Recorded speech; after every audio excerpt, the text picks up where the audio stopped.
One of these methods is called refluxing. The vapors coming off the top of the tower are condensed in a condenser and then collected in a receiver. Part of the liquid from the receiver is sent to storage or to other units in the plant as the tower's overhead product. The rest of the liquid is pumped back into the top of the tower.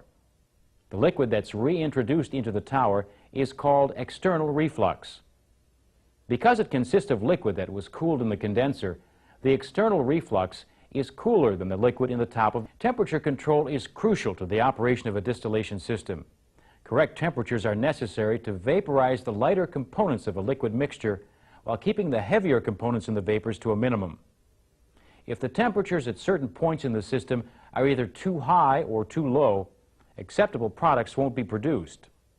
Let's go over several points in a distillation system where temperature is monitored. As we do, keep in mind that the mixture we'll be referring to is a binary liquid mixture. That is, a mixture that has two components. We'll begin with the temperature at the top of the tower. The temperature at the top of the tower should be at or slightly above the boiling temperature of the desired overhead product at the operating pressure of the tower.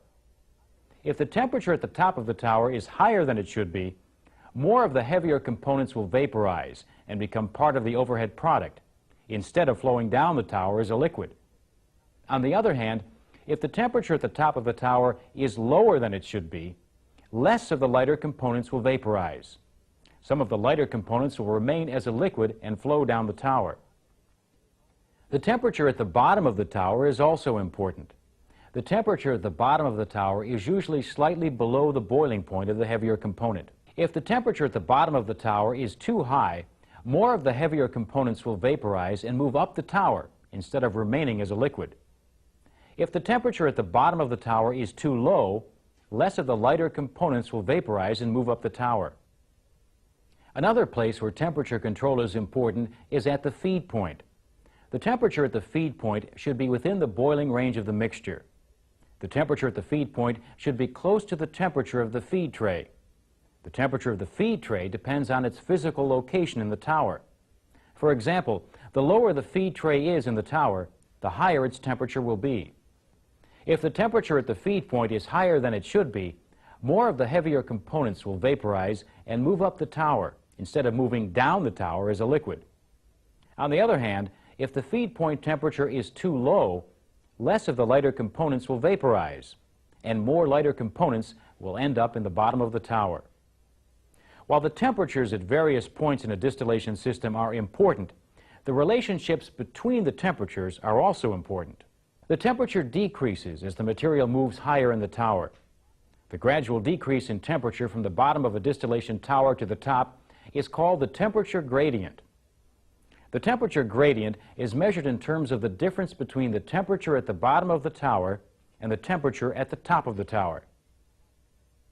In order to maintain the proper temperature gradient, temperatures at critical points in the system must be controlled.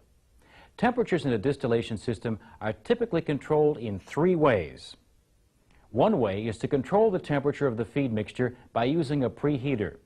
This regulates the temperature at the feed point. At the bottom of the tower, temperature is controlled by the amount of heat that is added by the reboiler. This added heat is referred to as boil-up. The temperature at the top of the tower is controlled by the amount or the temperature of the cool liquid that's pumped back into the tower from the overhead receiver. This is called the reflux rate. Increasing the reflux rate decreases the temperature at the top of the tower. Some distillation systems contain equipment known as pump-arounds. The purpose of a pump-around is to remove hot liquid from the tower and pump it through a cooler. The cooled liquid is then reintroduced at a higher level in the tower. A pump-around helps control the temperature of the internal reflux. Since pressure affects the boiling temperature of a liquid, it's an important factor in the distillation process. If pressures in a distillation system are not correct, product purity could decrease. Tower pressure is often controlled by a pressure control valve located on the overhead receiver.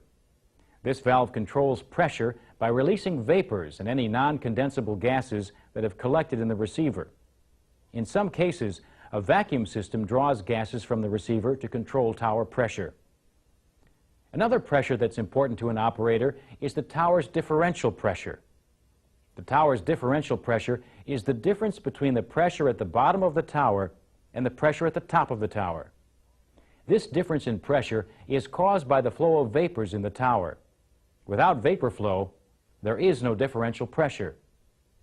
Generally, if the rate at which the vapors move up the tower decreases, the differential pressure will also decrease. And if the rate at which the vapors move up the tower increases, the differential pressure will increase. Changes in the differential pressure may indicate that a problem exists. For example, an increase in differential pressure could be an indication that the feed rate is too high. Too much feed entering the tower will overload it. If this happens, the differential pressure will increase, and the tower will be unable to make the desired separation. In this case, it might be necessary to decrease the feed rate. Now, changes in the tower's differential pressure may be caused by other problems. For example, if the differential pressure increases, the boil-up rate may be too high. In other words, the reboiler may be returning too much vapor or vapor-liquid mixture to the tower. This problem can be corrected by reducing the boil-up rate. Another problem that may affect the tower's differential pressure is a decrease in condenser efficiency. If the condenser's tubes are plugged or there's not enough cooling water flowing through the condenser's pressure will increase. As a result, the flow of vapors from the tower to the condenser will decrease, and so will the vapor flow up the tower. This means that the tower top pressure will increase, and the differential pressure will decrease. If a condenser problem is suspected, the condenser should be checked, and corrective action should be taken if necessary. Now, changes in the tower's differential pressure may have other causes in addition to the ones we've identified. So it's important to carefully evaluate any situation before corrective action is taken. In this topic, we looked at two key factors in the distillation process: temperature and pressure. Remember that although we discussed them separately, temperature and pressure work together. Both of these factors must be correct for the distillation process to work properly. Now, try to answer some practice questions to check your understanding of what we've gone over. Another place where temperature control is important is at the feed point. The temperature at the feed point should be within the boiling range of the mixture. The temperature at the feed point should be close to the temperature of the feed tray. The temperature of the feed tray depends on its physical location in the tower. For example, the lower the feed tray is in the tower, the higher its temperature will be.